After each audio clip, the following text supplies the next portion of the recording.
Systemic lupus erythematosus বা lupus চিকিৎসকদের মতে বিশ্বের মোট জনসংখ্যার 0.03% এই রোগে আক্রান্ত। 8 বছরের বেশি বয়সে যে কোনো মানুষ আক্রান্ত হতে পারে। কিশোর কিশোরীদের আক্রান্ত হওয়ার সম্ভাবনা বেশি। আক্রান্তদের সিংহভাগই মহিলা। কিন্তু এই রোগের সঠিক কারণ এখনো জানা নেই চিকিৎসকদের। কিন্তু লুপাসের উৎসর্গ এবং রোগ নিরাময়ের উপায় কি তা নিয়ে রবিবার বিশেষ আলোচনা সভার আয়োজন করেছিল ইনস্টিটিউট অফ চাইল্ড হেলথ। দেশের খ্যাতনামা শিশুরোগ বিশেষজ্ঞ এবং স্ত্রীরোগ বিশেষজ্ঞ এই আলোচনায় অংশ নিয়েছিলেন। মেইনলি জ্বর, অনেকে বাচ্চাই জ্বর নিয়ে প্রেজেন্ট করে যে জ্বর হচ্ছে, জ্বরটা কমছে না।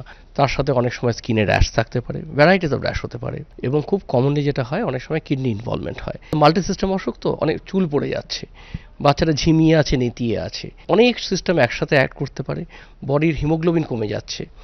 সো অনেক রকম প্রেজেন্টেশন হতে পারে। মাল্টিপল, আমরা বলি it's a protean disease, so and it can have varying manifestations আর কি। তো লুপাস, বর্তমানে লুপাস রোগে আক্রান্ত প্রায় 150 জন চিকিৎসা করাচ্ছেন ইনস্টিটিউট অফ চাইল্ড হেলথে।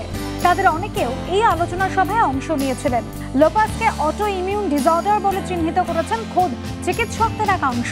তাদের মতে শরীরের অন্যান্য অঙ্গ প্রত্যঙ্গের সঙ্গে এই রোগ প্রভাব ফেলে মহিলাদের প্রজনন তন্ত্রেও। লুপাস হচ্ছে এমন একটা ধরনের ব্যাধি যেটাতে আমাদের ইমিউন সিস্টেম ডিরেঞ্জ হয়ে যায়। মানে এটাকে আমরা ডাক্তারি পরিভাষায় বলি অটো ইমিউন ডিসঅর্ডার। তাতে কি হয়, ইমিউন সিস্টেম যেমন আমাদের বডিতে একটা ফরেন জিনিস ঢুকলে সেটাকে রেকগনাইজ করে বার করে দেয়, এখানে নিজের বডির সেলকে সে ফরেন মনে করে রিয়াক্ট করতে শুরু করে, তারপরে যে কোনো অর্গানকে সে ইনভলভ করতে পারে। চিকিৎসকদের দাবি, একটা সময় লুপাসের মৃত্যুর হার ছিল প্রায় 50%। এখন মৃত্যুর হার কমে এসেছে 8 থেকে 9%। চিকিৎসকরা বলছেন সঠিক সময়ে রোগ নির্ণয় এবং সঠিক চিকিৎসার মাধ্যমে দ্রুত সুস্থ হয়ে উঠতে পারেন এই অসুখে আক্রান্তরা। তাই অহেতুক দুশ্চিন্তার বদলে সচেতন হওয়ার বার্তা দিয়েছেন বিশেষজ্ঞরা। সন্দীপ সরকারের রিপোর্ট, এবিপি আনন্দ, কলকাতা।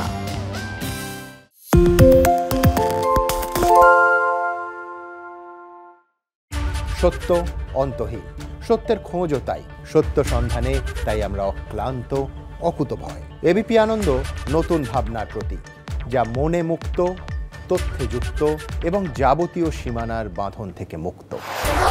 সীমা না শব্দটির মধ্যে লুকিয়ে আছে মানা শব্দটি, যেন চোখ রাঙানি এক অদৃশ্য বেড়াজাল, যা আটকে রাখে আমাদের এক ছোট্ট গণ্ডির মধ্যে।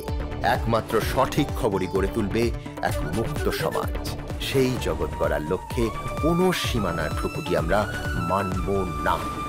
এবিপি আনন্দ এগিয়ে থাকে, এগিয়ে রাখে।